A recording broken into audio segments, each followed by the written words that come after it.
ఓం సదాశివసమారంభాం వ్యాసశంకరమధ్యమాం అస్మదాచార్యపర్యంతాం వందే గురుపరంపరాం.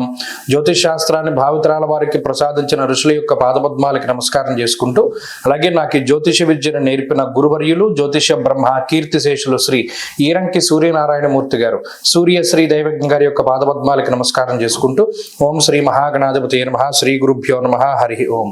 వీక్షకులందరికీ నమస్కారం. తులారాశి వారికి ఈ వారం సానుకూలమైనటువంటి ఫలితాలు గోచరిస్తూ ఉన్నాయి.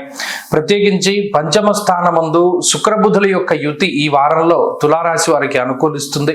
అలాగే దీర్ఘ సంచార గ్రహాలు అనుకూలంగా ఉన్నాయి. గురువు యొక్క బలం ఉన్నది, శని బలం ఉన్నది, చంద్ర బలం ఉన్నది. వెరసి ఈ వారంలో తులారాశి వారికి గ్రహస్థితి గోచార పరంగా అనుకూలంగానే ఉన్నది. అనగా అటు గురుడు ఆర్థికంగా బలోపేతం చేయడానికి తులారాశి వారిని కొంత ఆర్థికంగా వాళ్ళు పుంజుకోవడానికి అవకాశాన్ని కల్పిస్తారు. పంచమంలో ఉండేటువంటి శుక్రబుధుల యొక్క యుతి చాలా గొప్పది. ఈ యుతి ఏం చేస్తుంది? యుక్తాయుక్త విచక్షణని కలగజేస్తుంది. ఏ పని చెయ్యాలి, ఏ పని చెయ్యకూడదు, గతంలో ఈ పని చేయడం వల్ల ఏమి ఇబ్బందులు పడ్డాము, లేదా ఈ పని పూర్తి కాకపోతే ఏమి మనం నిర్ణయం తీసుకోవాలి అనేటువంటి ఆలోచన, తత్వ విచారణని శుక్రబుధులు కలగజేస్తారు. ఇక్కడ ప్రధానంగా ఈ రాశి వారిని ఇబ్బంది పెట్టేటువంటి గ్రహస్థితి అర్ధాష్టమ రవి కుజులు. ఆ అర్ధాష్టమ రవి కూడా ఈ వారం చివరిలో మారిపోతారు. కాకపోతే అప్పటి వరకు ఏమవుతుంది? అంతఃక్లేశం గృహశ్చిద్రం సౌఖ్యహానిమ భోజనం అన్నారు. ఇక్కడ కుజుడు గాని రవి గాని కుటుంబపరమైనటువంటి విషయాల మీదే ఎక్కువగా వారు ఇబ్బంది పెట్టడానికి అవకాశం ఉంటుంది.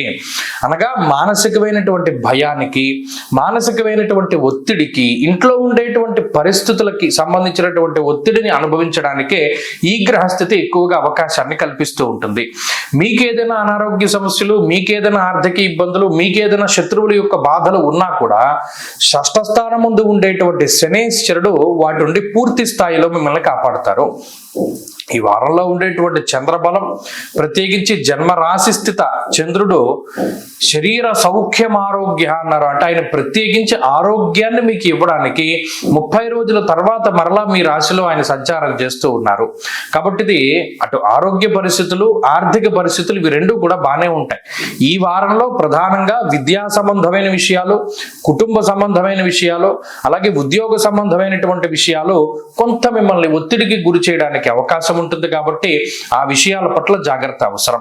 అలాగే వ్యాపార సంబంధమైనటువంటి విషయాల్లో ప్రత్యేకించి భాగస్వామి వ్యాపారాలు కానీ, వంశపారంపర్య వ్యాపారాలు కానీ చేస్తూ ఉండేటువంటి వాళ్ళకి ఈ వారం పరిస్థితులు చాలా అనుకూలంగా ఉంటాయి.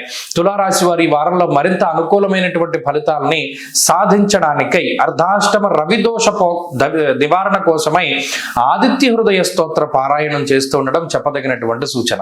ఈ వారంలో కలిసి వచ్చేటువంటి రోజు బుధవారంగా చెప్పవచ్చును. అదృష్ట సంఖ్య 8, అదృష్ట వర్ణము లేత ఆకుపచ్చ రంగు. తదుపరి వృశ్చిక రాశి.